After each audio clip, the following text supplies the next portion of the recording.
Je voudrais commencer par inverser les rôles. Vous vous attendez à une conférence que vous allez pouvoir suivre paisiblement et à la fin poser éventuellement quelques questions. Eh bien, les rôles sont inversés.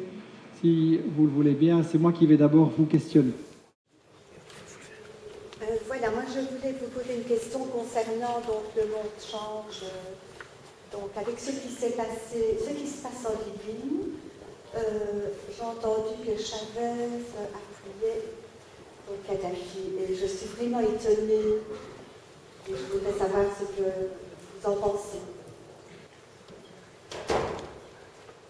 À propos de Chavez et de ses paroles qui ont fait mal, mon ami Kadhafi.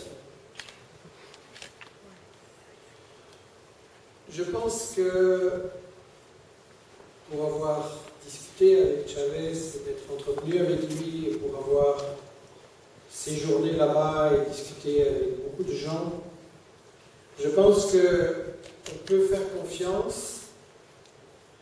Il faut juger Chavez sur ce qu'il fait au Venezuela, Evo Morales sur ce qu'il fait en Bolivie, Castro sur ce qu'il fait à Cuba, et ne pas penser qu'ils ont les moyens d'avoir des connaissances complètes sur tous les pays du monde et toutes les situations.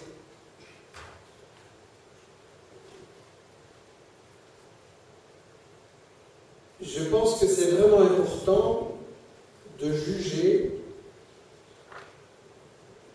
que c'est quelqu'un qui est dévoué à son peuple, c'est quelqu'un qui est un dirigeant d'État honnête, et ça c'est rare. Je ne sais pas si vous connaissez beaucoup de présidents qui tiennent leurs promesses électorales, pendant 10 ans plus.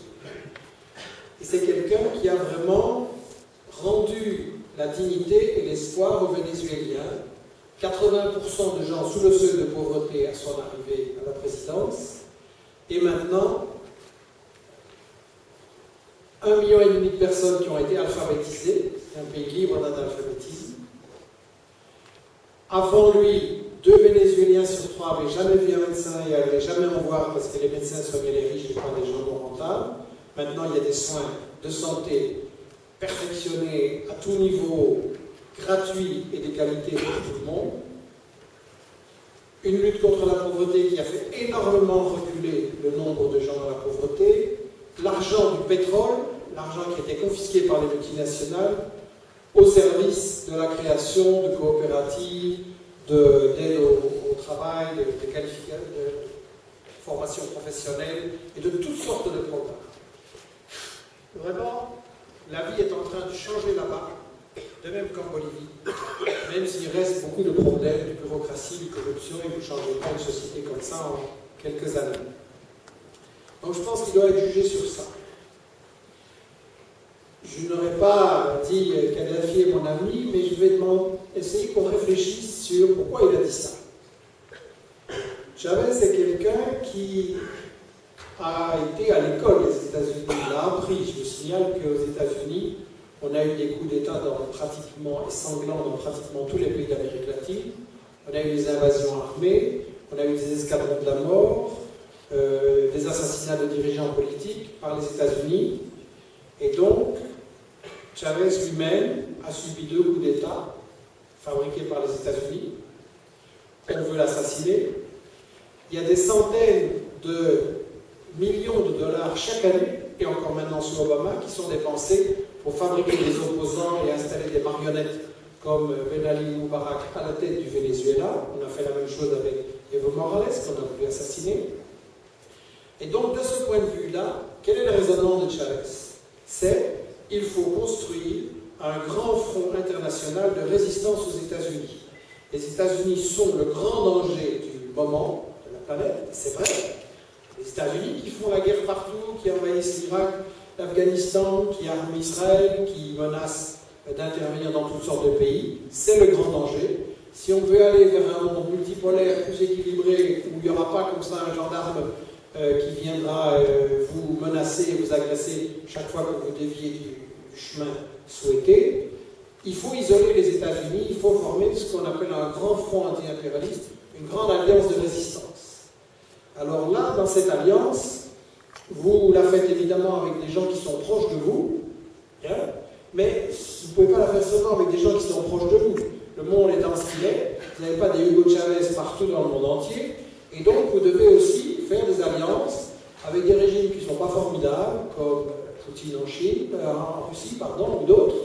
Et donc, il faut aussi faire des accords, des alliances, des compromis pour isoler les États-Unis et garder un peu la tranquillité chez eux.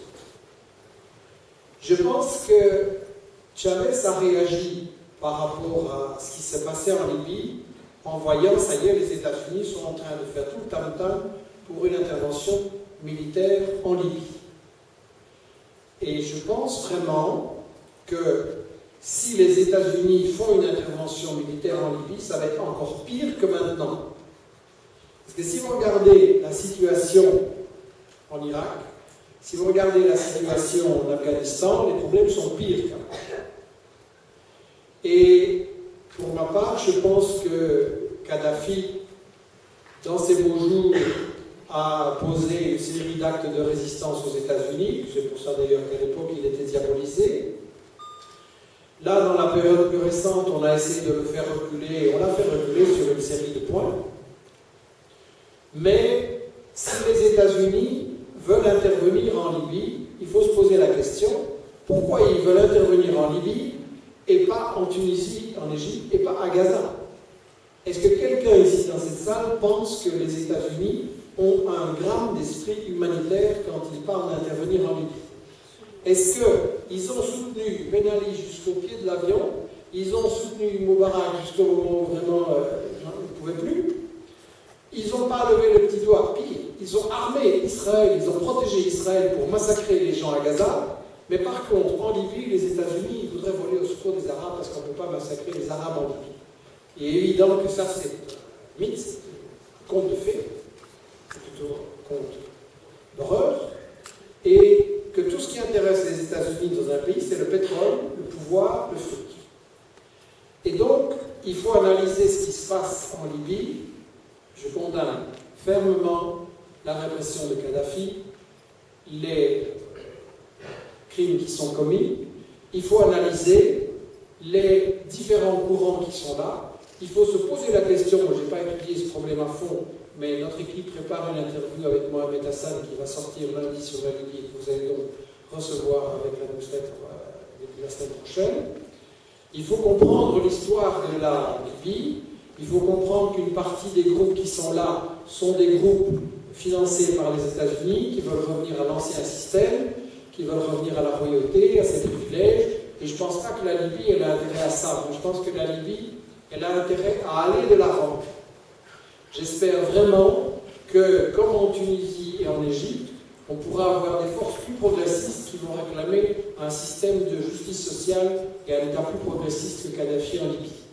Mais si c'est les États-Unis qui imposent des marionnettes comme en Irak et en Afghanistan, je pense que non. Et je pense que Chavez il a réagi par rapport à cette crainte-là. Et il a fait une proposition, je ne sais pas si vous en avez entendu parler, il me semble bonne. Il a lancé un appel et à Kadhafi et aux opposants de faire une mission pour une solution pacifique, négociée, et il s'est proposé comme intermédiaire.